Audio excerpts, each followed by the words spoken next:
Desde el 28 de agosto al 1 de septiembre, las ciencias sociales se toman la Universidad Mariana en el 9º Congreso Internacional y 5º Nacional, reflexionando las disciplinas, retos, tendencias y perspectivas actuales en las ciencias sociales. Invitados académicos de Argentina, Brasil, Chile, España, México y Colombia. Invitan ICETEX, Facultad de Humanidades y Ciencias Sociales.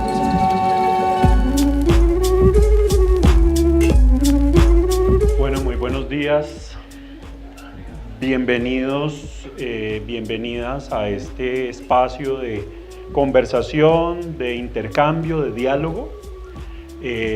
Como bien lo decía nuestro presentador, hace bastante tiempo he tenido la posibilidad de estar en este lugar, de compartir con los estudiantes en clases, en distintas actividades más amplias, presentaciones, dialogando sus trabajos de grado y también en la región en otros espacios como la Fundación Social, haciendo trabajo con organizaciones, con comunidades. Entonces me siento cercano a esta región, me siento cercano a sus problemáticas y aparte de todo, y eso lo entenderán más adelante en el desarrollo de mi exposición, esta es una región privilegiada para pensar el tipo de problemas que hay que pensar hoy en la comunicación.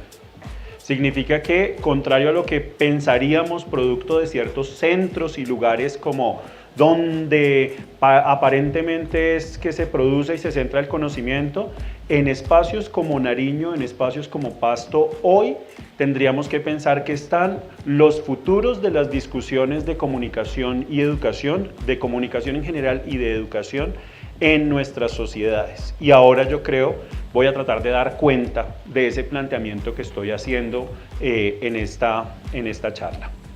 Esto que ustedes ven acá es el documento formal de mi exposición.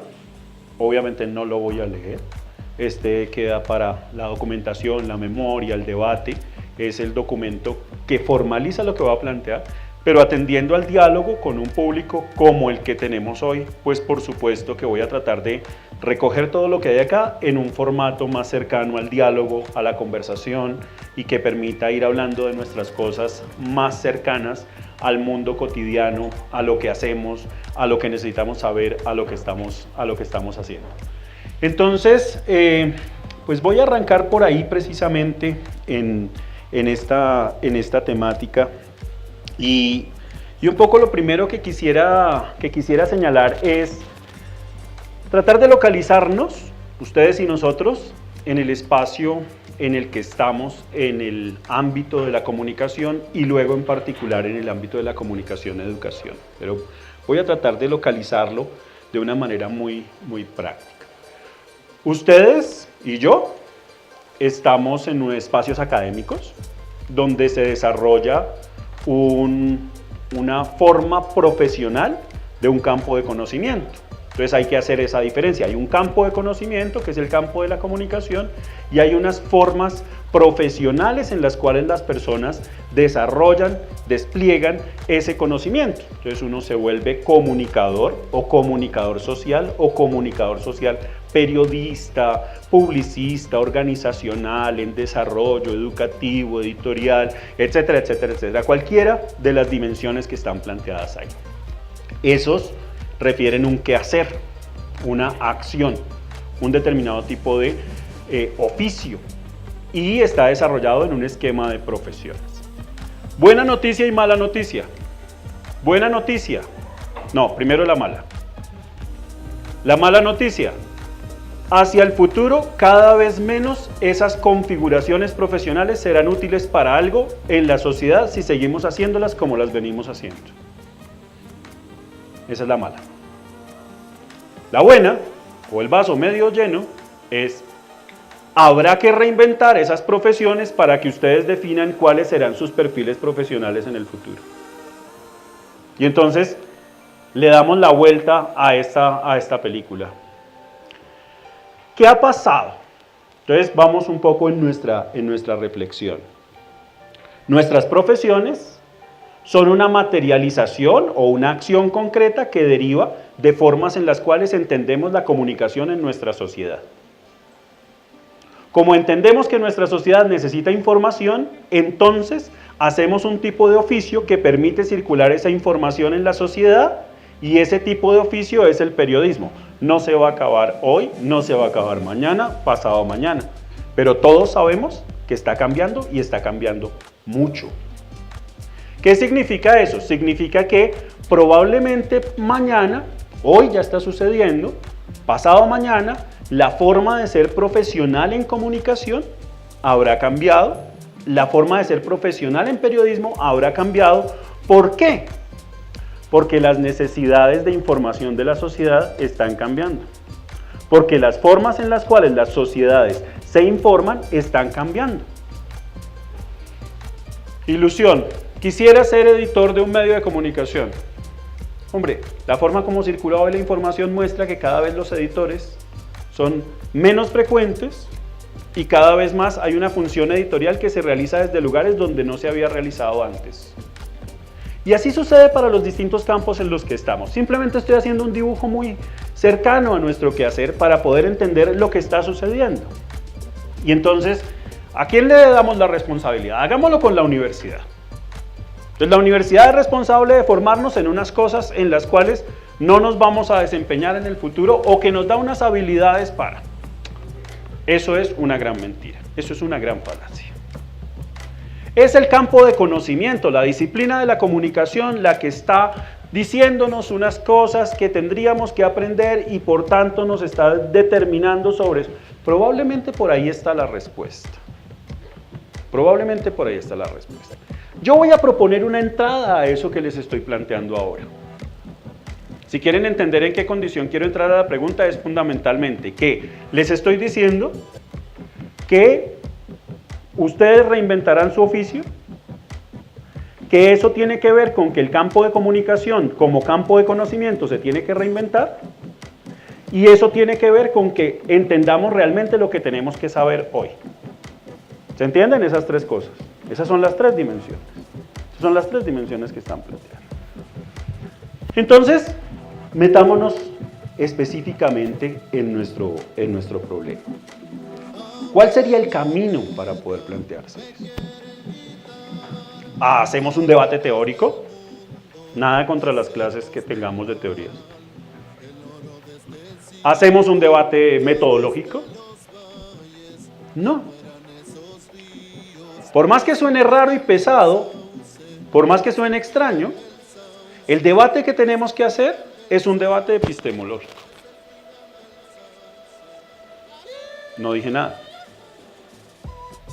¿Qué diferencia un debate epistemológico de cualquier otra cosa? No sabemos. No está claro. Voy a tratar de aclararlo ahora. 1. El debate que tendríamos que hacer es ¿cómo vamos sabiendo lo que necesitamos saber? Esa es la frase clave. ¿Cómo vamos sabiendo lo que necesitamos saber? ¿Sí? Y esa es la pregunta sobre la cual entraríamos a trabajar realmente en nuestra vida cotidiana. O sea, no es que yo tengo que aprender radio, o tengo que aprender teoría, o tengo que aprender literatura, o tengo que aprender de historia para poder... No, esos son los requisitos. No, es ¿cómo hago yo para saber lo que se necesita saber hoy? Opciones. Primera, Google. Google lo sabe todo. Entonces le pongo ahí en el buscador. ¿Qué necesito saber? Me responderá 14 millones de respuestas y yo voy seleccionando ahí en las 14 millones más o menos lo que puede ser interesante. 2. Los libros. Ese artefacto ya cada vez menos frecuente, relativamente usado. ¿Qué dicen los libros sobre lo que tengo que saber? 3. La menos usual. Volteo a ver las realidades que tengo enfrente. ¿Qué respuesta tan simple? ¿Qué respuesta tan tonta? ¿Qué respuesta tan inútil? No, es que ese es el planteamiento. Resulta que hemos vivido en la construcción de nuestro conocimiento, en la construcción de nuestra formación, en nuestro proceso de desarrollo como profesional un ejercicio que es un distanciamiento de esas realidades. Y resulta que el problema central que estaríamos jugando hoy sería cuáles son las realidades que tengo enfrente. ¿Qué realidades tengo enfrente? Aterricémoslas. Metámonos en la agenda. Al frente, hoy yo tengo un país en una crisis de institucionalidad por el fenómeno de corrupción. Ahora, atendamos a mi pregunta. ¿Cómo saber lo que tengo que saber? Entonces la pregunta sería, ¿cómo hago para saber eso? ¿O qué sabe la comunicación sobre eso? O la que está asociada a la acción que me parece más interesante. ¿Qué podría hacer la comunicación ahí? ¿Sí? Miren que ahí lo que estamos diciendo es, voy a abordar las preguntas de esa realidad y las voy a abordar desde una perspectiva que es la perspectiva de la comunicación. Pero cuando digo la comunicación no estoy diciendo los medios. Atención. Cuando digo la comunicación no estoy diciendo los instrumentos, herramientas y estrategias. Eso forma parte de la manera en que hemos aprendido a preguntarnos y a respondernos las preguntas, razón por la cual a mí me gusta mucho decir que en comunicación nosotros somos expertos en solucionática, cuando deberíamos ser expertos en problemática. No sé cómo funciona en la cabeza de cada uno, pero una cosa que nos pasa a las personas que nos desplegamos en el mundo de la comunicación es que nos dicen, no, es que tenemos este problema en esta organización, la gente, esto no está circulando, tal. Entonces uno lo primero que dice es, yo le tengo una estrategia para eso. ¿Sí? Yo tengo una estrategia, hay una estrategia para resolver ese problema que está ahí enfrente. Esta perspectiva de lo que podríamos entender como nuestra característica solucionática desde la comunicación nos impide ver muchas veces eso que está en el punto previo, que es la problemática. Hombre, ¿en qué consiste la problemática de la corrupción en Colombia? A todos lo primero que se nos ocurre es encontrar un universo en el que eso es un fenómeno distante. Los señores magistrados, la corte, los congresistas, los ministros, sigamos por ahí, tenemos toda la estructura del Estado, el tal, y el otro, y el otro, y el otro. Bueno, chévere mirar esa realidad, muy interesante esa realidad está allá, pero yo pregunto, si yo quisiera preguntarme, desde saber lo que necesitamos saber, si aquí, en mi actuar cotidiano, no allá en lo que los medios están planteando, yo tuviera que abordar el problema de la corrupción, ¿qué tendría yo la posibilidad de hacer para saber qué necesito saber de la corrupción y qué necesito hacer alrededor de la dinámica de la corrupción? Y entonces resulta que las preguntas comienzan a aflorar. Porque cuando lo comienzo a comprender como algo que está ahí enfrente, el fenómeno de la corrupción aparece allí, allá, más allá, aquí al lado, en la vida cotidiana, en lo que yo mismo hago, en la manera como desde mis prácticas cotidianas ejerzo dinámicas de corrupción. Hombre, yo no soy corrupto el señor que los 10.000 millones, ¿no? Pero yo solamente me colé. ¿Es? ¿No es? Yo solamente, hay una firmita ahí porque me tocaba entregar ese.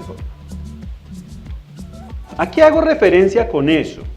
Hago referencia a dónde está nuestra mirada puesta cuando planteamos estos problemas y cómo, cuando nos ponemos a pensar sobre la comunicación que tenemos que pensar, nos perdemos en las respuestas que otros han dado y en esos modelos o esos elementos que están por allá distantes. El planteamiento sería ese de la relación con la cercanía. Corto ahí en la situación en la que estamos para la pregunta que ustedes están haciendo en este momento y me muevo al interior de mi propio proceso. ¿Qué me pasó a mí al interior del campo de comunicación y educación?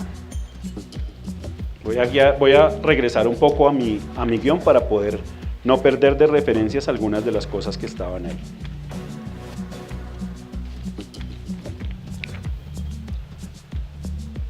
Separándome la visión en el campo de comunicación y educación que me decía, lo que usted tiene que estar pensando en comunicación y educación hoy es cómo usar las tecnologías en el aula de clase para que se haga mejor transmisión de los conocimientos y aprendizaje de no sé qué tal o cual cosa, que era lo que me decía la agenda. Yo me encontraba enfrente de un montón de cosas que estaban en la realidad, que estaban ahí enfrente. Enumero: ecoaldeas, mingas, grupos juveniles, proyectos escolares divergentes, casas de pensamiento, escuelas extramurales, ecopedagogías, carnavales y escuelas de recuperación de tradiciones ancestrales, granjas autosuficientes, cooperativas, laboratorios de hackeo, grupos de tejedores de memoria, universidades del río, protectores de senderos y aguas, educaciones propias, colectivos disidentes en diversas formas. Y sigue la lista. ¿Qué me pasó a mí haciéndome la pregunta sobre lo que necesitaba saber desde la comunicación? Que nadie, o muy pocos, más bien para que no digamos nadie, muy pocos estaban ocupándose de pensar la comunicación y la educación en esos contextos.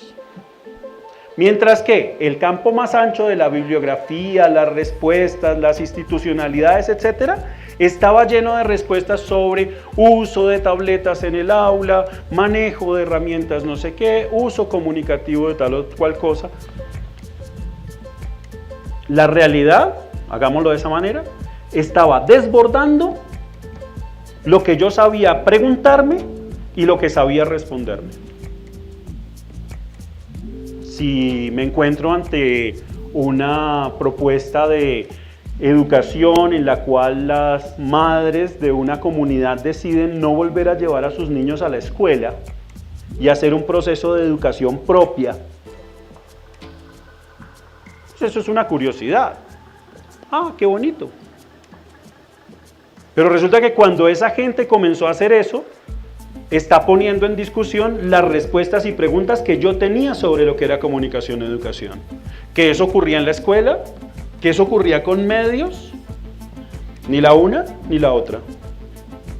Que ocurre en un contexto específico. ¿Con currículo? No. ¿Con herramientas? No. Las señoras que se llevaban a sus niños y las acompañaban en la vida cotidiana, y en la vida cotidiana iban aprendiendo lo que tenían que aprender desde las propias prácticas de su comunidad. Eso fue Villa de Leyva hace 5 años, 6 años, encuentro de diseñadores de futuro, un grupo de señoras de distintas regiones del país que estaban contando experiencias de esa naturaleza. Y luego de eso, en todo este tiempo, me he encontrado de montones de experiencias haciendo eso. Algunos, hoy, muy poquitos, están pensando en eso, pero yo les digo, señores comunicadores, y si yo les pusiera a ustedes en este momento la idea de, venga, ayudemos, articulémonos, conectémonos con estos espacios de formación en educaciones propias que hay en estas comunidades, ¿usted qué hace? O digámoslo en la misma pregunta que les hice antes, ¿qué puede hacer la comunicación para eso? Solamente le voy a hacer una objeción. La respuesta que no le acepto, sino hasta el punto 10 de respuestas posibles, es meterle medios al asunto. Le acepto 9 respuestas antes de que usted llegue a la respuesta 10 sobre medios. Y no le digo que no sea útil, que no sea válido, que no sea viable. Lo que le estoy diciendo es que tratemos de mirar si efectivamente la respuesta son los medios. No sé. Grupo de mujeres de las comunidades negras Subrayo, digo negras porque he aprendido en el trabajo con muchas de estas comunidades a que decir afrodescendiente y hacer otro tipo de demarcaciones termina siendo más excluyente por lo pretendidamente políticamente correcto que en la identificación de sus propias miradas. Entonces, comunidades negras que tejen trenzas en la cabeza de sus niñas y esas trenzas que tejen hablan de las propias tradiciones y formas culturales de esa comunidad. Lo interesante, está pasando en todo el país. Está asociado con una relectura de su propio arraigo en el mundo africano. Está asociado con sus formas de interpelar y conectar sus tradiciones, de ofrecer unos valores y unas conexiones de vida que están puestos ahí. Repito la pregunta. Señores comunicadores, si ustedes tuvieran enfrente un asunto como ese y se los propusiera como un asunto para hacer procesos de comunicación educativa, ¿usted qué hace? Reitero la misma respuesta, le acepto 9 respuestas y la 10ª respuesta le acepto que le meta medios al asunto. Quiero las otras 9 respuestas. ¿Qué hace la comunicación articulada con esa dinámica en particular? En el fondo con esto estoy relatando una situación que yo mismo he vivido. Entonces aquí es donde toca meterle biografía al asunto, para que no sintamos que estamos hablando desde el lado del bien. No. Yo mismo he sido, ¿cómo llamaríamos? Instructor en procesos de apropiación de tabletas en espacios educativos. O sea, con eso no estoy diciendo estoy por fuera y entonces estoy más allá del bien. No, les estoy diciendo, estamos implicados.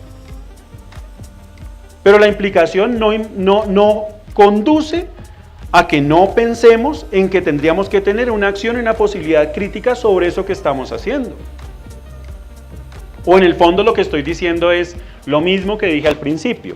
Si el saber de la comunicación es un saber que está en juego, que está en construcción, frente a las realidades que están cambiando, yo lo que los invitaría es a que sepamos menos y veamos más las realidades en las cuales o con las cuales estamos trabajando. ¿Cuáles son esas realidades que están enfrente? Las que están ahí. ¿Dónde? Ahí voy con mis apuestas. Vida cotidiana, cultura popular, ancestralidad, memoria. Esas son las que están ahí enfrente. Claro, ahora me meto con el contexto. Y es esa afirmación que decía al principio, porque ustedes están en un lugar privilegiado frente a estas discusiones. O sea, voy a decirlo de la manera más práctica. Si uno pensara la comunicación de otra manera, esta región está llena de trabajo para hacer. Llena. Pero mientras pensamos la comunicación como la hemos pensado hasta ahora, el trabajo es poquito. Y voy a utilizar una expresión fea y que puede sonar de mal gusto. Y es inútil. Poco efectivo para hacer las transformaciones que se necesitan. Y resulta que eso aparece como una situación problemática. Ustedes me podrán decir, claro, usted lo mira desde fuera y no entiende esa situación problemática. Usted no entiende en qué condiciones eso se da. Claro, podemos discutirlo. Lo que yo estoy poniendo acá es que estoy tensionando la cuerda para poder mirar esa discusión. Y esa tensión tiene que ver con, ¿y tú qué sabes de las formas de comunicación que están a tu alrededor?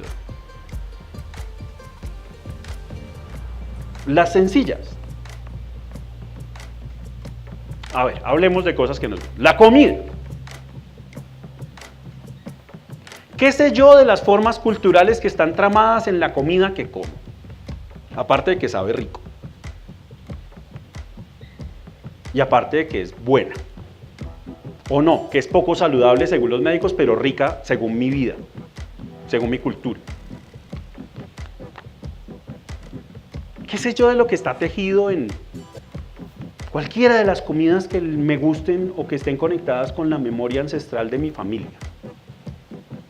Con esa que se convierte en la comida especial cuando uno se reúne, o la que se prepara cuando la abuela prepara algo, cuando lo invitan a... Esa pregunta. Pero hagámoslo desde la comida también, para que no pensemos solamente en esa dimensión. ¿Por qué ustedes como jóvenes y la sociedad en general, en las formas de la comunicación y la cultura popular, degusta cosas como comer comidas rápidas? Eso también es forma de la cultura. Y esa es una pregunta que está ahí en el cotidiano. ¿Cómo se combinan las dos cosas?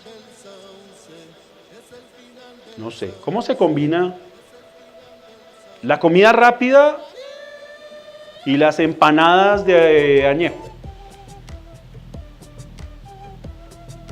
Está ahí enfrente. ¿Eso para qué sirve? Para nada.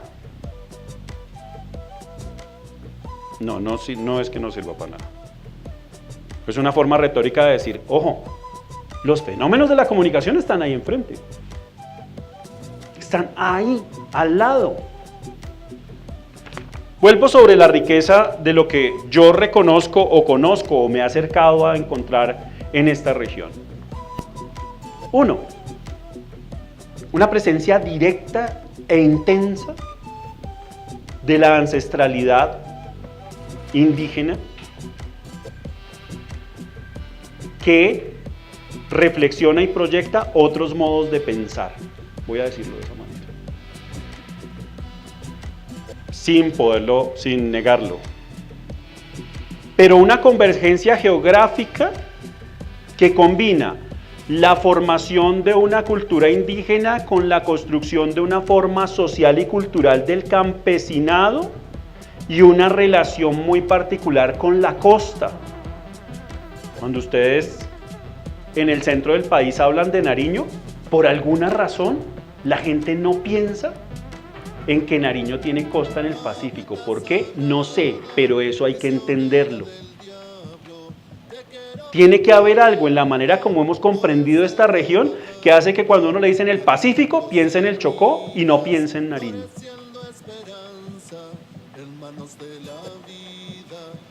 O hagan el examen cuando tengan personas de otra región, digan, ¿dónde queda Tumaco? Y miren a ver qué les responde.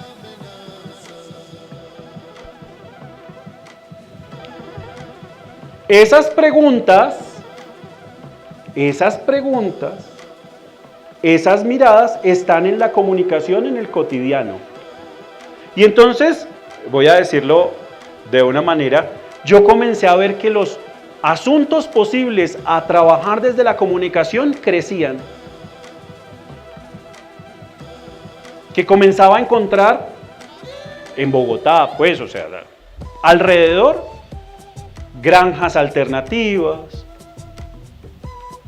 proyectos agroecológicos, pero también comenzaba a encontrar grupos urbanos de jóvenes haciendo graffiti y ocupando territorios de la ciudad, reconstruyendo sus propios relatos sobre el espacio urbano, apropiándose ese territorio, significando sus propias comprensiones sobre lo que significa ser parte de la ciudad.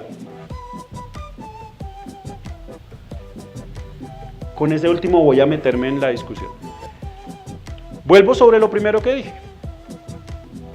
La profesión, en ese fenómeno que acabo de ver, en ese fenómeno que acabo de nombrar, el de los muchachos haciendo cosas en el espacio urbano para narrarse y construir expresiones, no sé, graffiti, video, sonoridades, etc.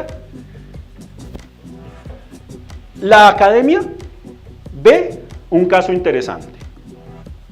Y entonces lo que tenemos es un maravilloso artículo en una revista indexada internacionalmente en los estándares más elevados que dice los jóvenes urbanos bogotanos y la expresión del graffiti y las músicas alternativas, no sé qué. Un artículo, lo leen 10 expertos en 10 lugares del mundo y nadie más sabe nada de eso. Listo, chao. Primera parte, académica. Segunda parte, ¿el Estado qué sabe de eso? Muy bien. Estrategia de intervención para la regulación de los procesos de apropiación de la ciudad en jóvenes que estoy haciendo crítica antipeñalosista, que antes ocupaban de manera bárbara el espacio urbano y ahora construyeron unas nuevas expresiones para realizar los grafitis alrededor de la 26. Intervención institucional para, no sé, articular eso. Subrayo, muchas veces desde el Estado, articular no debe entenderse como articular. Cuando Estado dice articular, tú debes entender desarticular. ¿Sí? Debes comprender desarticular. Bien, 3. ¿Qué hace la universidad con esos fenómenos? Hacemos clase de semiótica, hacemos clase de teorías, hacemos algún proyecto de intervención. Estoy caricaturizando, por favor. O sea, yo sé que los profesores y ustedes hemos hecho cosas mucho más interesantes que esas que estoy diciendo. Y si no las hubiéramos hecho, tendríamos que reclamarlas.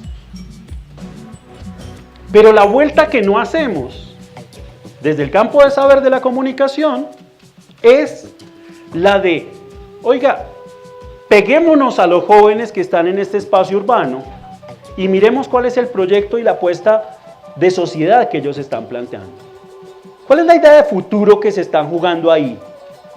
¿Por qué pintan esto como lo pintan? ¿Por qué ocupan de esta manera el espacio y cuando el Estado les dice, te doy el espacio, ya no quieren pintar? Está bien que me paguen, pero yo ya no quiero pintar. ¿Por qué cuando me formalizaron en el festival institucional que organiza la alcaldía, si voy, me presento, cumplo, etcétera, etcétera, pero en realidad lo que yo quiero hacer es un toque en un espacio donde hay otra gente que se encuentra y que construye?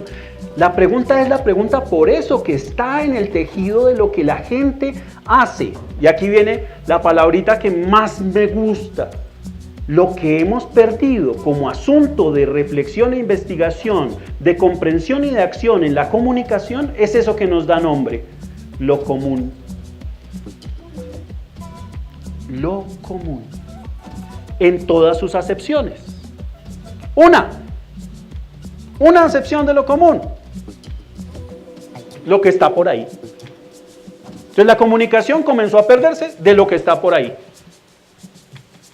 Lo común, es decir, lo que nos junta. La comunicación comenzó a perderse de lo que nos junta, porque aprendió históricamente, produciéndose como campo de conocimiento, perdón esta afirmación, a imponer lo común, no a reconocer lo común. Quiero mucho el campo de la publicidad, por lo que yo diga aquí no se va a acabar, entonces puedo decir lo que se me dé la gana.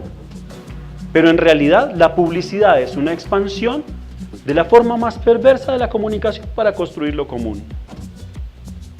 Y yo se lo digo sinceramente a mis estudiantes cada vez que tengo la oportunidad, doy clase en el primer y segundo semestre en la universidad. Le digo, yo doy clase de historia, no para que usted sepa historia, sino para que sea consciente de dónde viene lo que usted sabe. Y como usted sabe que la propaganda viene de un lugar que tiene que ver con el control social, usted es consciente que lo que usted hace, lo hace para el control social. No se preocupe, me interesa que lo sepa. Mi problema no es su conciencia. Mi asunto es que usted tenga claro por qué hace lo que hace. ¿Eso es risa nerviosa?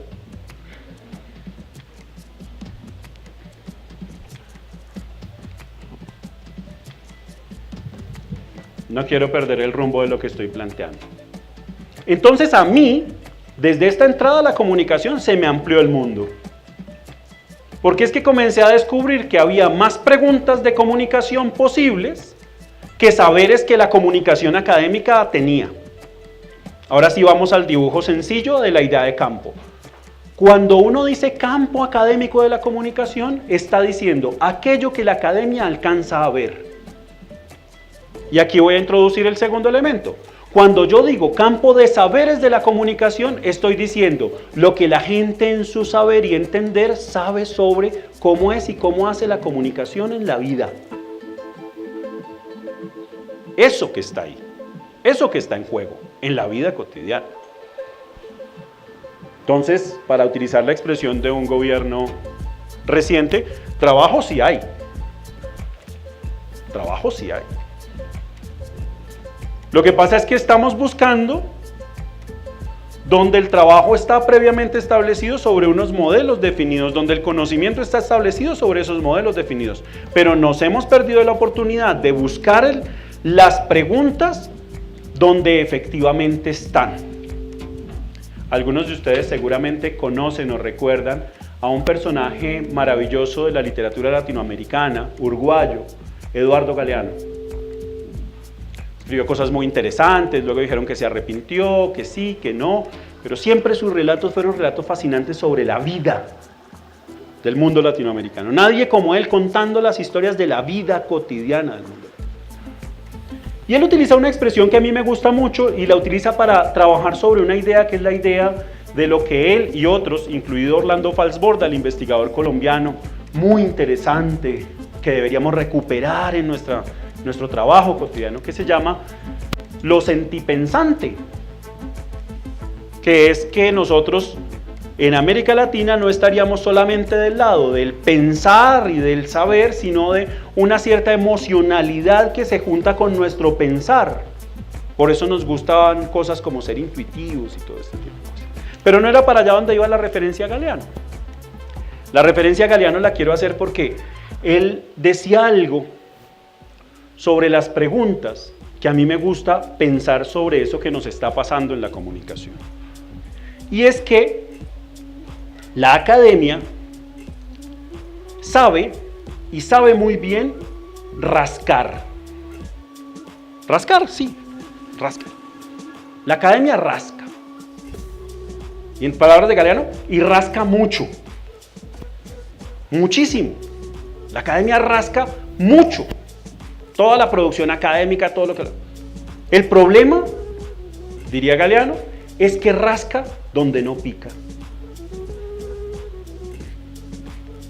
Y ese sería un poco el problema de nuestras preguntas.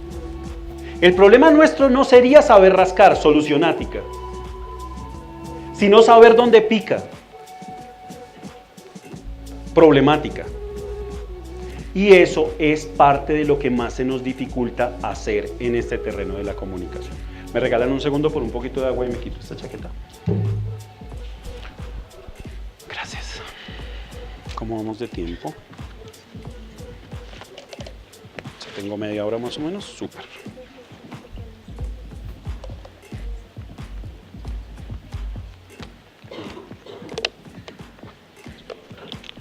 Listo, vamos bien.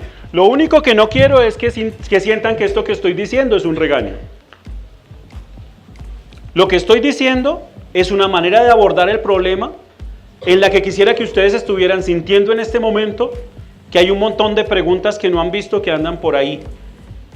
Me emocionaría y me fascinaría que lo que estoy diciendo hiciera posible que usted en este momento estuviera pensando en esas preguntas que tiene a su alrededor y que están en el contexto cotidiano y que seguramente pueden enriquecer su hacer y su ser comunicador.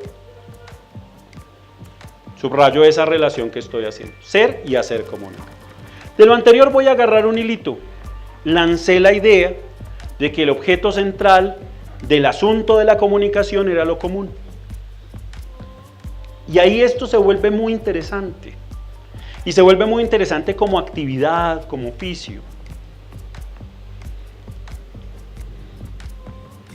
Ayudémosle a los publicistas para que no se sientan tan incómodos.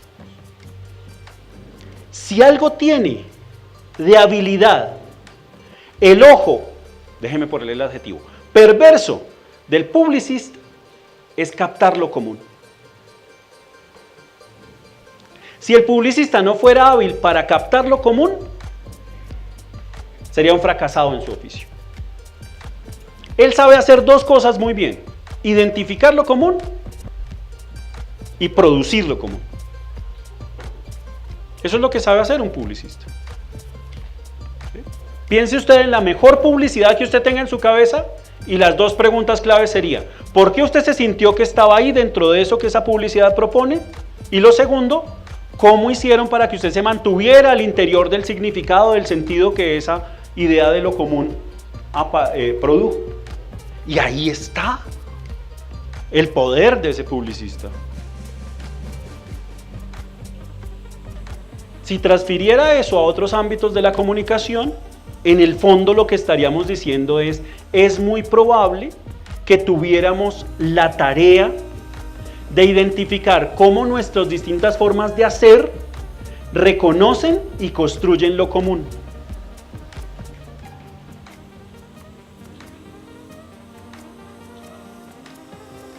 Pilas con los dos pasos, reconocen y construyen. Porque para el campo que estoy planteando, que estoy debatiendo, pero para el conjunto de la comunicación, por extensión, eso funciona, pero hay que tener cuidado. La primera pregunta sería, ¿tengo el ojo del publicista que sabe identificar dónde está lo común? ¿O de dónde saco lo común? Es un problema metodológico. ¿Dónde está lo común? ¿Quién sabe sobre lo común? La respuesta, por ahora la que quiero avanzar, es simple. Vaguísima, pero simple. La gente. La gente es la que sabe sobre lo común. Es decir, si uno quiere saber por qué se junta la gente, no tiene que alejarse de la gente, sino acercarse a la gente. Vamos a hablar de mi vivencia. Hace unos años, yo viviendo en Cali, vine al carnaval. A toda la gente que conozco les recomiendo, usted no puede morirse sin ir al carnaval de Blancos y Negros en Paz. No puede, es necesario que usted vaya. Pero, ¿qué es lo interesante del modo de conocimiento? Yo no estoy hablando de la rumba. Del modo de conocimiento que plantea el carnaval. Que usted no puede conocer el carnaval si no está dentro del carnaval. Esa es la epistemología más fuerte y más interesante que sale del modo de conocer que produce el carnaval. Si son likes o está circulando en redes sociales lo que estamos diciendo en la charla, buenísimo. Creo que es gente diciendo que le encanta lo que estamos diciendo acá. La gente ve, la gente lo como. Está articulada, está feliz la gente con lo que estamos diciendo. ¿Dónde estaba? Ah, yo sí estaba en el carnaval, por supuesto, yo estaba en el carnaval. Claro, pero a mí me habían dicho, oiga, es que el carnaval es muy chévere. Y yo, sí, se ve interesante. Es que el carnaval, pero la única manera en la cual usted comprende el carnaval es estando ahí dentro. Anotación, pero venir a un carnaval no me hace experto en carnaval. Que yo haya estado implicado me acerca a una comprensión, me permite dialogar con eso, pero no me pone como un experto en el carnaval. Y si yo quisiera hacer cualquier cosa en el carnaval, no sé, una comparsa, si quisiera participar en la construcción de alguno de estos maravillosos, geniales productos artísticos del arte efímero, ve como el lenguaje experto ahí horrible.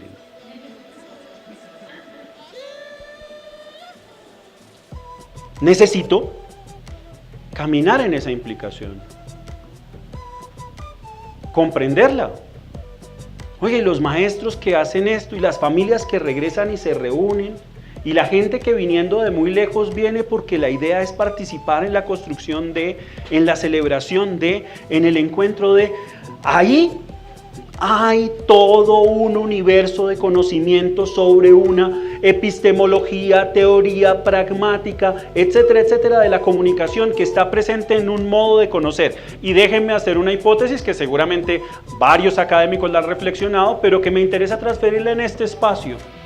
Si usted usara esa epistemología para pensar muchas cosas que ocurren en la vida cotidiana en esta región, le ayudaría un montón a reconocer procesos y a ver cómo ocurren los procesos.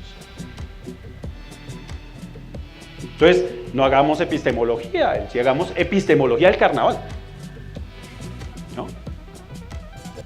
Porque resulta que lo que me está proponiendo esto es cómo conoce y cómo se comunica la gente que está en el contexto y cómo esa gente construye lo común. Nadie me va a negar que el carnaval es lo común. Pero el experto en carnaval desde afuera ve eso común de una manera.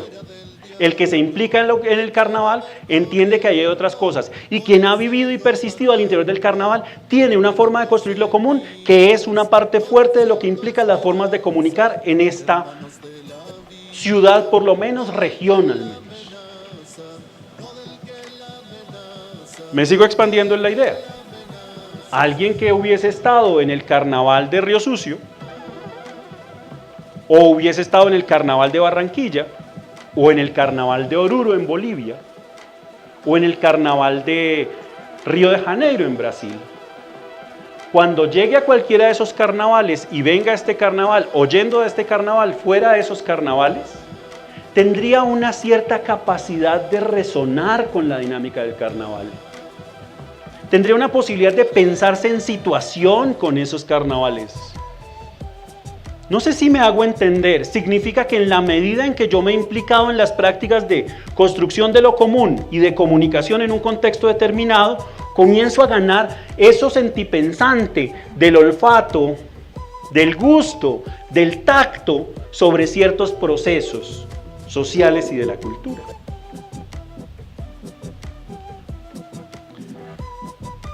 Perdón por lo que esto tiene de algo que a ustedes no les interesa como discusión, pero que es la entrada que quiero plantear.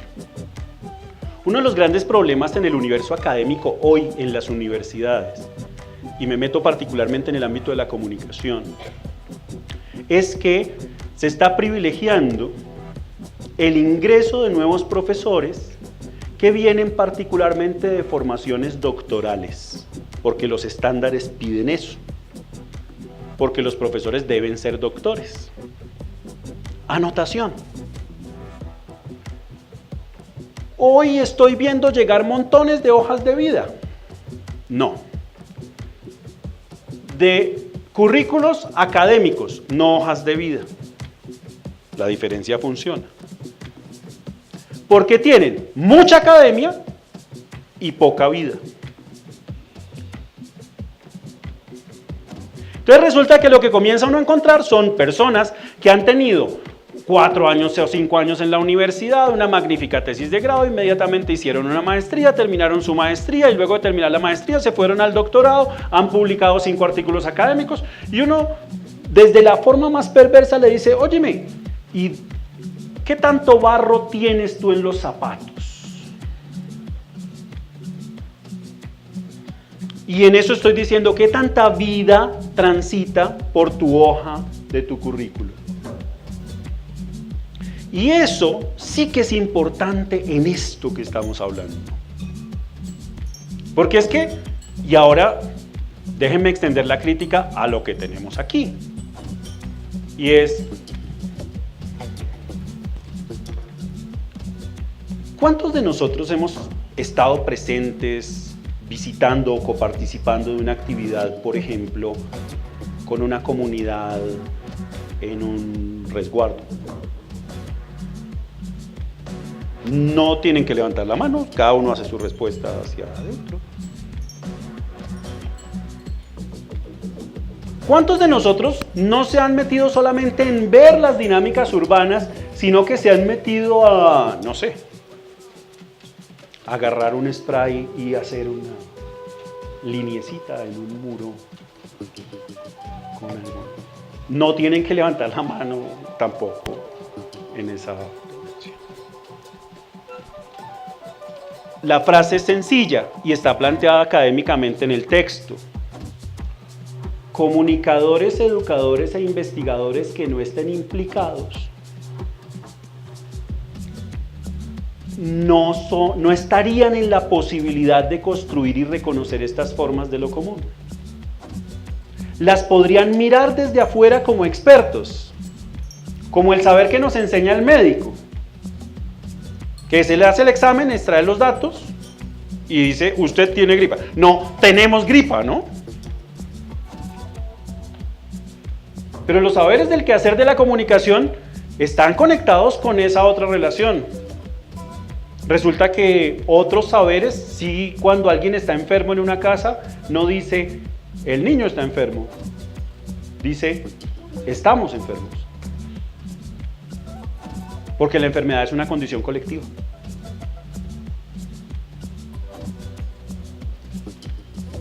Está ahí, en la vida cotidiana, de la manera como comprendemos. Ahí utilicé esa idea de lo individual y lo plural. Autoexamen cotidiano. Mire qué tan frecuente y cuándo utiliza usted el plural para referirse a fenómenos de la cultura y la vida social. El plural. No solamente desde el somos, sino del estamos, del hemos, de todas esas posibilidades. O sea, que con eso quiero decir, ¿y usted con qué se implica? Yo estoy implicado con un cierto tipo de farra y a mí me interesa esta. Yo estoy implicado con el pasto, con el equipo de esta. Yo estoy implicado con la música de mi banda. Yo estoy implicado con hacer skate. Yo estoy implicado con cocinar lo que se sabe cocinar en mi comunidad. Yo estoy implicado en recuperar las semillas de un tipo de variedad de agrícola que tal cosa. Yo estoy pegado con las músicas de tales instrumentos, yo estoy conectado con los relatos de, yo estoy haciendo la memoria de. Esas implicaciones suyas son las que tendría usted que poner de primero en lo que acabo de figurar como hoja de vida. Y entonces uno, ¿cómo amplía la hoja de vida desde el mundo de la comunicación? Pues metiéndose en el mundo. Es la obvia, es la simple. Wow. Es la simple.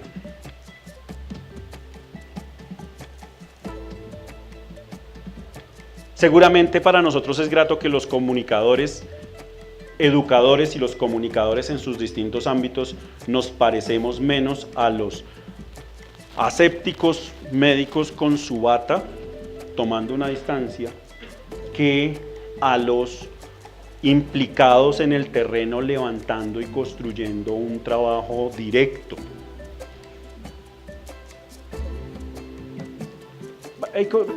Las cosas se incorporan. Uno tendría que pensar en eso. Miren, yo hablo de cosas que son tontas, bobadas.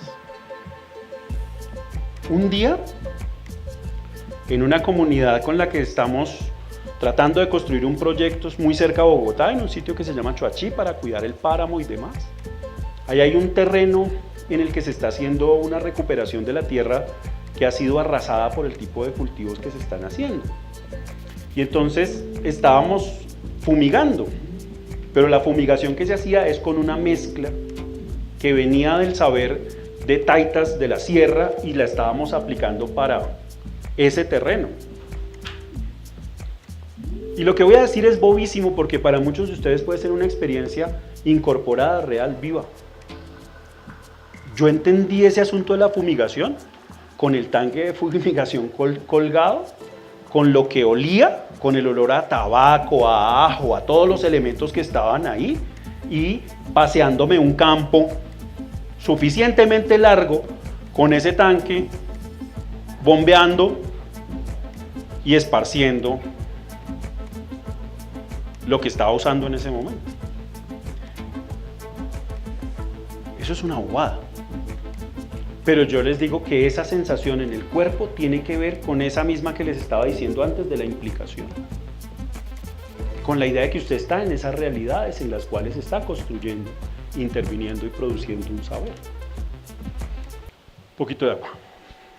¿Cuánto tiempo nos queda? ¿Qué me falta?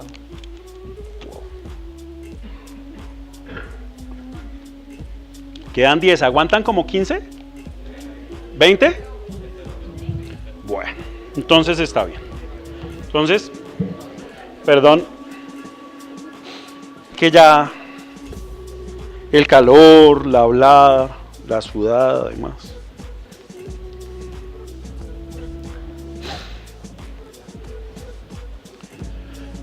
Es que quiero tratar de ir diciendo esto mismo que he dicho en formal, para que no se sienta que esto sea solamente una versión en la que, ay, vino un mechudo de Bogotá a echar una carreta en la sesión académica y el tipo tal, no sé qué, y hablaba de tal y habló del carnaval, ¿no?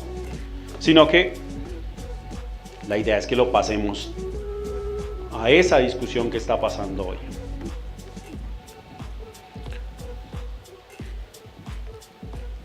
Hay mucha gente haciendo eso de lo que estoy hablando hoy.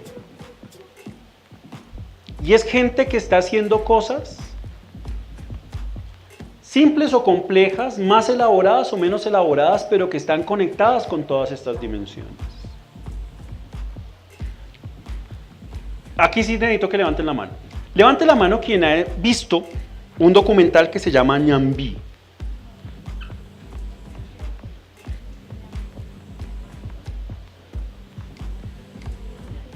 No, frescos, levanten la mano. En este tenían que levantar la mano, no era que sí. No. Pues es un trabajo hermosísimo que ha hecho un comunicador de aquí, contando la experiencia de la escuela por fuera de la escuela, en el resguardo Puerta del Sol, en la laguna de la Cocha, recuperando el camino de las ranas y hablando de la ancestralidad de su comunidad. Y es que Ñambí significa camino. Es una expresión muy linda además para lo que se cuenta en el documental. Pero, ¿por qué traía la referencia a decir Ñambí? Bueno, además me sirve como argumento para decir, ojo, ¿sí ven? Esas realidades están ahí al lado y tenemos que verlas. Hay que verlas. Pero más que eso, un poco el ejercicio que quería introducir en esto de la formalización y pasando por ahí, es precisamente cómo organiza uno y pone en juego ese conocimiento que se está construyendo. Es decir, el problema de la comunicación también, y esto va hacia la formalización, es que en algunos casos la experiencia de formalización se nos ha convertido en una experiencia de fosilización. Yo he utilizado una expresión muy fea para hablar de la investigación que hacemos en la universidad y en la formación como nuestros estudiantes, que yo llamo la investigación forense. Nosotros hablamos de investigación como investigación forense. ¿Qué significa investigación forense? Que hay que matar los procesos para poderlos observar. O, dicho de otra manera, que analizamos las cosas cuando las encontramos muertas.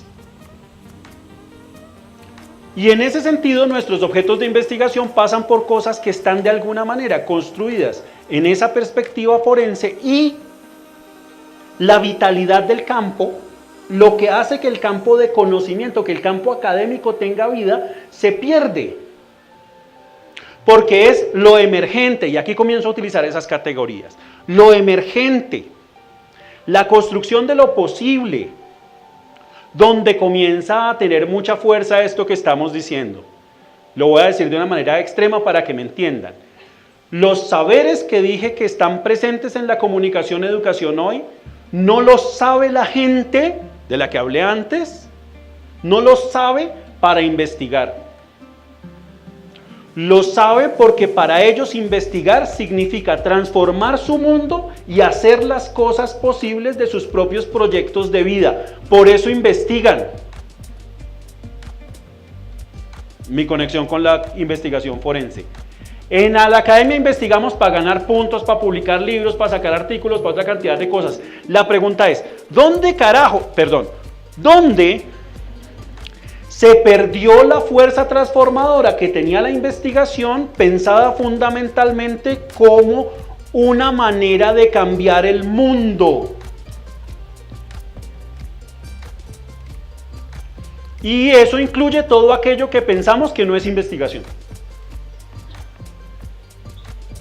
¿Con eso qué quiero decir? Maneras de hacer que por su naturaleza, su condición, parecen extrañas. ¿Qué pasaría si un día en el curso de metodología ustedes le dijeran, listo, formas de investigación? No sé, investigación cuantitativa, investigación cualitativa, estrategias de trabajo de campo, observación participante, mambeo. ¿Qué pasó? El mambeo es una forma de investigación.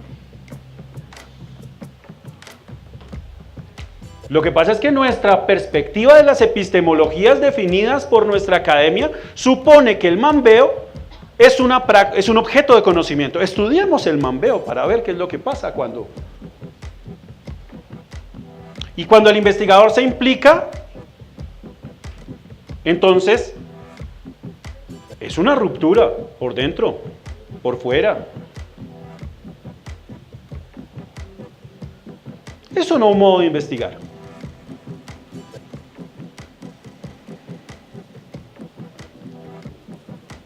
Modelos de construcción de estrategias de desarrollo y organización social. ¿Es la minga una de esas formas? ¿Es el palabreo una de esas formas? Fíjense que lo que estoy tratando de decir es, ¿qué es lo que cabe en lo que nosotros tenemos como una epistemología definida desde la academia y lo que cabe o no dentro de nuestro mapa de conocimiento? Lo que, y esa es referencia útil para ustedes, seguramente la han leído y tendríamos cerca, Boaventura de Sousa Santos llama nuestras cegueras. Nadie está exento de nuestras cegueras de conocimiento. Lo que estamos diciendo es que tendríamos que ser capaces de reconocer que tenemos montones de cegueras y que nuestras cegueras nos impiden ver que hay otras formas de conocer que están ahí. Lo mismo que hablamos antes de la comida. ¿Qué quiere preparar? A ver, dígame qué quiere preparar. Levante la mano quien fuera capaz aquí de preparar solito y con sus propias manos, no sé, un quimbolito. Una, 2, 3, 5, 6, ya, bueno, listo. Porque yo quiero aprender de esas epistemologías. Porque esas están asociadas con otros saberes, con el saber que implica la mezcla, la preparación, todas esas cosas que están ahí como unas formas de conocimiento. Y no es una curiosidad, por favor, no es esto como la curiosidad. Ay, qué raro, qué divertido, ay, tú que eres tan curioso y preparas quimbolitos. No, eso no es lo que estoy pensando. Estoy pensando que en la preparada del quimbolito, así como en la del carnaval, se ponen en juego unos saberes, unas comprensiones de mundo, unas epistemologías que son las que hacen posible que eso sepa tan bien como nos gusta. Y que tenga conexión con esos sentidos que tenemos nosotros colectivos. Entonces, voy al punto. Nuestros saberes establecidos, pero los otros saberes. ¿Y de dónde surgen esos otros saberes? La respuesta ya la hicimos en la primera parte. De interrogar esas realidades que tenemos enfrente. Y esas realidades que tenemos enfrente se nos plantean todos los días. Lo que pasa es que aprendimos a preguntarnos de unos modos en los cuales esas preguntas que nos asaltan cotidianamente no las vemos y las descartamos. Todos los que hemos sido profesores de metodología sabemos que peleamos con la forma en que construyen las preguntas nuestros estudiantes. Pero la siguiente parte es, ¿sabíamos qué preguntaban las preguntas de nuestros estudiantes? Ese es el problema grande. Porque una cosa es una pregunta bien formulada y otra cosa es una pregunta real. Ojalá que los trabajos de investigación no tuviera preguntas reales bien formuladas.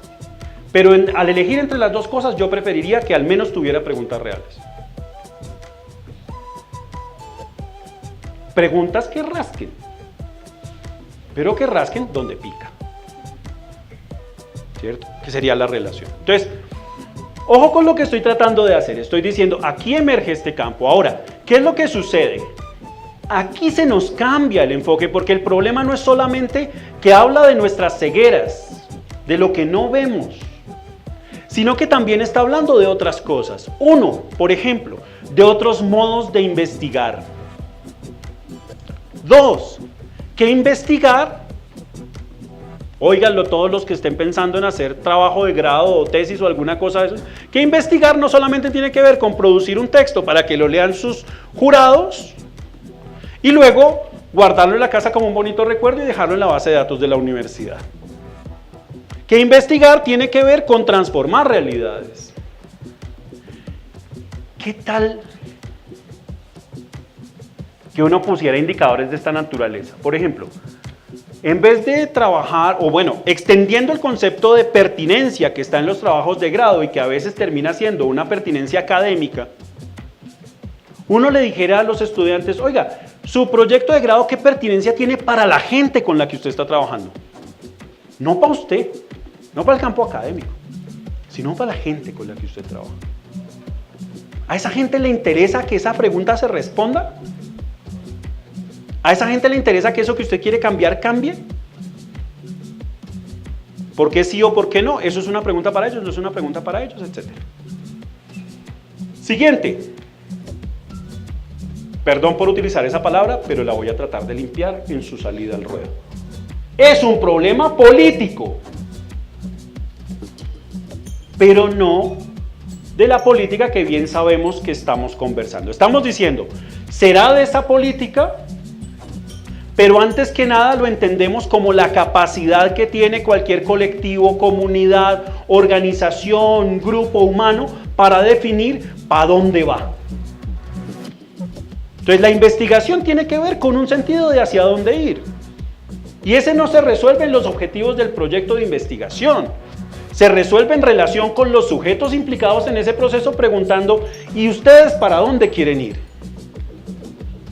Una referencia que estuvimos hablando esta mañana del tema del agua, me la tomo para hacer ese ejercicio. Si yo quiero investigar, e investigar significa hacer un ejercicio transformador sobre las culturas del agua en mi región, la pregunta primera sería, ¿qué significa el agua para esta gente? Pero la siguiente es, ¿y eso que sabe esta gente sobre el agua implica también el cuidado? ¿Y cómo lo cuida? ¿Cuida el agua? ¿Piensa que el agua es algo que hay que cuidar? ¿Cómo hace para cuidarla cuando la cuida? Listo, resuelto, entendemos un poco eso. Listo. Pregunta siguiente, con la gente, no mía, yo sé para qué, con ellos. ¿Y ustedes para qué quieren agua? Eso es una obviedad. Pero es que, y me tomo el comentario que hicimos esta mañana, pero es que hay gente que quiere el agua porque necesita agua potable para no enfermarse, pero también hay gente que necesita el agua porque el agua es la referencia ancestral de sus formas, expresiones y expresiones culturales, como por ejemplo su propia musicalidad. ¿Con eso qué quiero decir? Los sentidos son diversos, son variados. ¿Y el sentido político de esto dónde está? En la idea de cómo lo que yo construyo como investigación, como posibilidad de conocimiento en el campo de comunicación, educación o de comunicación sola, es transformador. Por eso pedía un tiempo. Esa dimensión política está en el centro. ¿Cómo hemos hecho política en muchas dimensiones de la comunicación hasta ahora? Y eso es parte de dos términos que entran en juego en mi presentación y probablemente con eso debamos cerrar. Desde hace muchos años, desde los orígenes del campo de comunicación-educación y de la comunicación que llamamos alternativa para el desarrollo comunitario o demás, hemos hecho mucha comunicación para lo que entenderíamos como resistencia. Hemos hecho comunicación para que se escuche nuestra voz, para contener las voces de los colonizadores, para enfrentar las formas comunicativas de otros dominantes, Para eso hemos hecho comunicación durante mucho tiempo. Comunicación emancipadora, liberadora. Y ahí Paulo Freire, Kaplún, Daniel Prieto, Francisco Gutiérrez, etcétera, etcétera. Todos esos colectivos y organizaciones que han hecho comunicación alternativa, toda la que nosotros conocemos, buena parte de ella se ha hecho como comunicación para la resistencia, para oponerse, para aguantar. Pero lo que tiene de particular lo que está pasando y lo que estamos invitando a hacer en este proceso es que entendamos que hoy mucha gente que antes hacía comunicación para la resistencia hizo una pequeña variación gramatical en ese enunciado y comenzó a ser consciente de que lo que había hecho o lo que quería hacer, porque de pronto ya lo había hecho de montón de maneras, y lo que quería hacer es más bien comunicación para la reexistencia. Es decir, para inventar una vida, para hacer posible una vida que no es la vida que le está tocando vivir, para hacer posible la vida que quiere vivir, la de sus autonomías. Y ese es un término que es central ahí. Si algún momento tienen la posibilidad de leer el texto que sustenta esta conversación, tal vez de lo que me faltaría para que conversáramos el conjunto del dibujo, es que este tránsito no para en el hecho de que haya comunidades y organizaciones, colectivos, gente haciendo reexistencia, inventando otros proyectos, asumiendo que no todo depende del capitalismo, que no todo depende de los medios, que no hay formas de vivir únicas y que el único proyecto no es el proyecto de éxito que nos propone un cierto modo de ser de la sociedad. Esta gente está haciendo otros proyectos que tienen que ver con, en algunos lados se llama así, buen vivir, pero en otros lados se llama de maneras muy distintas y tiene que ver con eso que apela a que la vida persista, que la vida me reconozca y que yo me haga humano en el vivir en el que estoy construyendo con otros, lo común. Ahí están esas apuestas. Y esas apuestas a veces abren su frontera y a veces cierran su frontera. Y entonces conversamos con unas comunidades, organizaciones, con los cabildos, con los grupos, o con las organizaciones juveniles, con los grupos del sindicato, con las organizaciones populares, con la gente del barrio, porque no quiero que esto se quede pegado solamente a la idea de la ancestralidad, aunque la he privilegiado un poco. Todo esto está en el tejido de nuestra vida cotidiana. Ahí hay reexistencias. Entonces yo voy a decirles de una manera, yo en mi oficio hoy a lo que me he dedicado es a encontrar apuestas de reexistencia, otras formas de vida. Recuerdo una vieja charla que hicimos en este mismo lugar, donde hablábamos de las ecologías de la comunicación. Si ustedes quieren, yo podría plantearme como un activista ecologista de la comunicación en reexistencia. En el fondo, ¿qué estoy diciendo? Que en la medida en que haya más proyectos variados, diversos, de modos de vida, que las gentes en su común, en lo que los une, quieran construir, entonces podemos hacer posible un mundo distinto, que para mí estaría bien que hiciéramos uno distinto a este que tenemos hoy. Y entonces encuentro montones de reexistencias. Incluso una cosa muy chévere que me pasa, descubro que en cosas que veía hace tiempo había reexistencias que yo no podía reconocer. Un día, Guillermo Torres, director de la Fundación Social en Pasto, le dije, Guillermo, ¿ustedes por qué hacen planes de vida con la gente en las comunidades en Nariño? Y Guillermo me dijo, por una razón muy práctica, porque con los planes de vida los niños pueden decir lo que quieren, como los niños en tal comunidad que lo que dijeron era que querían que el sitio por donde era la salida de su barrio estuviera cubierto de flores porque era un sitio agradable para poder entrar y salir a su barrio. O sea, el proyecto de vida no tiene que ver con necesariamente cambiar las estructuras, no, ahí eso significa el sentido del vivir para esos niños que participan en la construcción de un plan de vida. Pero es que planes de vida yo comencé a ver con la gente de Fundación Social hace más de 10 años y ahí estaban las reexistencias. Ya estaban ahí y seguramente si uno hace el examen comienza a encontrar que hay montones de reexistencias que están en esas memorias y en esas formas y en esos procesos de los que hemos participado, que hemos visto, que hemos convivido y que están en juego ahí. Entonces decía, ¿en qué se juegan esas reexistencias? 2 elementos, no los alcanzo a exponer: autonomía y diseño. Términos prácticos: autonomía, que cada comunidad sabe lo que sabe investigar su propio proyecto y es capaz de definir para dónde quiere ir. Autonomía. Diseño. Puede sonar un poco incómodo, la frase es de Arturo Escobar. Quitémosle el diseño a los diseñadores. Porque en el fondo el oficio del diseño sería un oficio fundamentalmente humano, que es un oficio político, con eso junto con lo que estaba planteando antes. ¿Qué es? Hacer el mundo que uno quiere hacer. Aleja, ¿me regalas la diapositiva? Con esto cierro. La única diapositiva que tengo en mi presentación y con lo que espero que la carreta no haya sido agotadora. La referencia exacta es lo que se llama el Códice Florentino, que es la recuperación de los escritos que se hicieron durante el proceso de colonización a la cultura náhuatl en México, es decir, la colonización de Cortés y los españoles, y esta es una ilustración hecha por un indígena que era dibujante.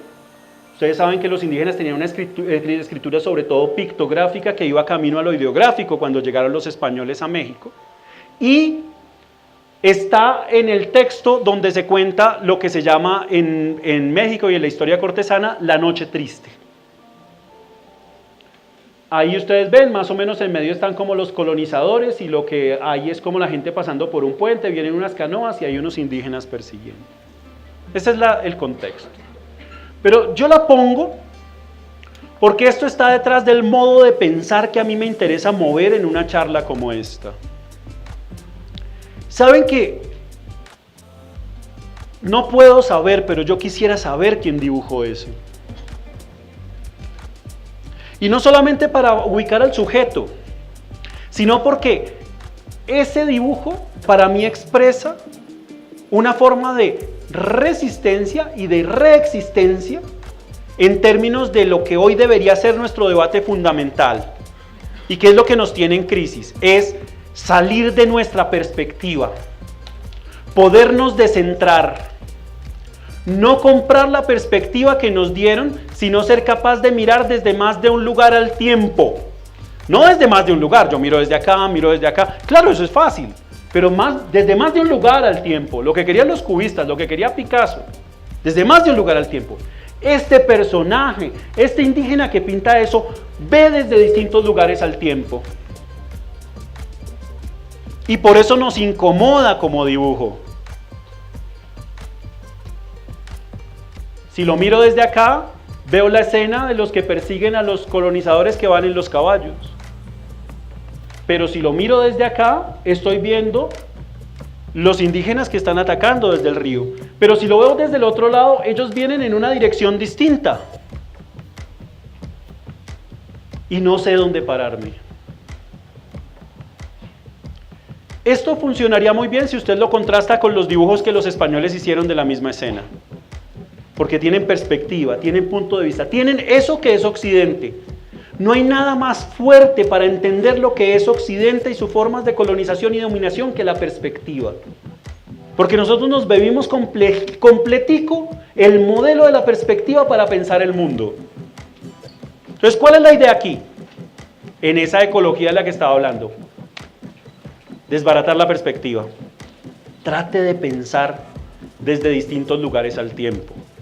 Piense usted, piense el contexto, cómo piensa el contexto lo que usted está pensando y cómo lo piensa el contexto a usted. piensa en los otros y piensa cómo los otros piensan el contexto y lo piensan a usted. Y entonces comenzamos a tener una pluralidad de miradas que nos pone en una inestabilidad necesaria. ¿Necesaria para qué? Porque es que lo común no surge de lo consensual. Para los que han visto esas teorías, que me perdone Habermas. Lo común no surge de lo consensual, surge de la persistencia de lo distinto. Solamente hay comunicación porque persiste la diferencia. Si la diferencia se hubiera vuelto consenso y unidad, la comunicación sería innecesaria e inútil. Ya no les echo más carreta porque se acabó el receso y todo. Muchas gracias. Seguimos ahora en el panel conversando sobre el tema.